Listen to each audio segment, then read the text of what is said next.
से आ रही है, जहां कोरोना का विस्फोट हो चुका है। 24 घंटे में देश में कई हजार केसेस सामने आए हैं। जी हां, जिस तरह से कोरोना के मामले सामने आए हैं उसमें 24 घंटों में देश में सबसे ज्यादा कोरोना के मामले केरल में सामने आए हैं। 68% अकेले केरल में मामले सामने आए। ये समझा जाए क्या कि केरल से कोरोना की तीसरी लहर अब शुरू होने जा रही है, क्योंकि जिस तरह से लगातार केरल में कोरोना विस्फोट हो रहा है उसको लेकर अब यही चिंता, यही सवाल सबके मन में है।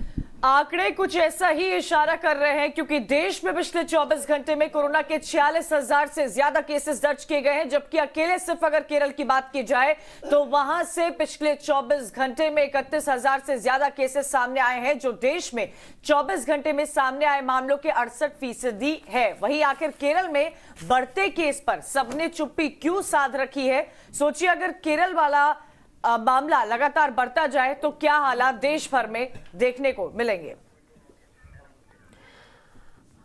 तो एक बार फिर से कोरोना के मामले बढ़ते नजर आते हैं और ये चिंता दर्शाते हैं कि क्या आने वाले वक्त में अब तीसरी लहर की शुरुआत हो चुकी है। आइए जरा कुछ आंकड़ों के जरिए हम आपको बताने की कोशिश करते हैं कि आखिर कोरोना के मामले अब दिन ब दिन कैसे बढ़ रहे हैं। और सबसे खास बात ये कि जो आंकड़ा है वो क्या कहता है। हालांकि एनडीएमआई स्वास्थ्य विभाग की तरफ से जो रिपोर्ट जारी की गई उसमें इस बात की चिंता भी जाहिर की गई थी कि सितंबर में मामले काफी ज्यादा बढ़ेंगे। 24 घंटों का आंकड़ा समझिए, देश में कुल 46,164 मामले सामने आए, जिसमें अगर केरल की बात करें तो देखिए 31,445 सिर्फ केरल में मामले सामने आए हैं। यानी कि जो 46,164 मामले सामने आए उसका लगभग 68% सिर्फ केरल में आंकड़ा है कि ये संक्रमण का दर लगातार जो बढ़ता जा रहा है वो सबसे ज्यादा केरल में ही है। अब नए केस 24 घंटों में 31,445 सामने आए हैं। केरल में मौत का आंकड़ा 215 का है। पिछले 24 घंटों में 215 लोगों की जान गई। वजह बताई जा रही है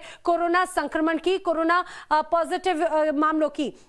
लगातार अब कोरोना के जो मामले हैं वो केरल में ही बढ़ते जा रहे हैं और ऐसा लग रहा है कि जिस तीसरी लहर की बात हो रही थी, जिस थर्ड वेव की बात हो रही थी, तो क्या वो केरल से शुरू हो चुकी है? इसी सवाल के साथ मैं रुक करूंगी। मेरे सहयोगी वरुण भसीन इस समय हमारे साथ में जुड़े। वरुण, जिस तरह से मामले बढ़ रहे हैं 24 घंटों में, खासतौर से एक तरह से अब जो सेंटर पॉइंट है वो केरल बनता हुआ नजर आ रहा है। ये समझा जाए क्या तीसरी लहर की शुरुआत, आगाज केरल से ही होने जा रहा है?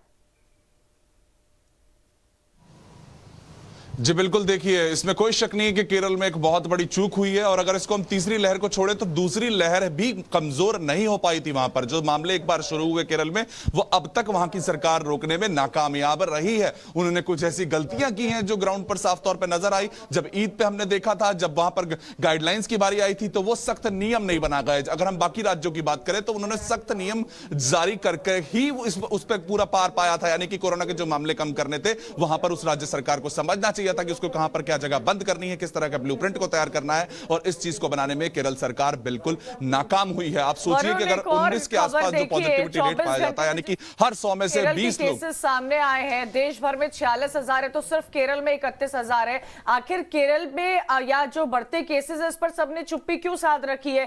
अनलॉक डाउन हो रहा है हर जगह, स्कूल्स खुलने की बात कही जा रही है, लेकिन एक सबसे इंपॉर्टेंट जानकारी जो इस वक्त हम टाइम्स ऑन भारत पर बता रहे हैं वो ये है कि तीसरी वेव जो है वो कहीं ना कहीं दस्तक देती हुई नजर आ रही है।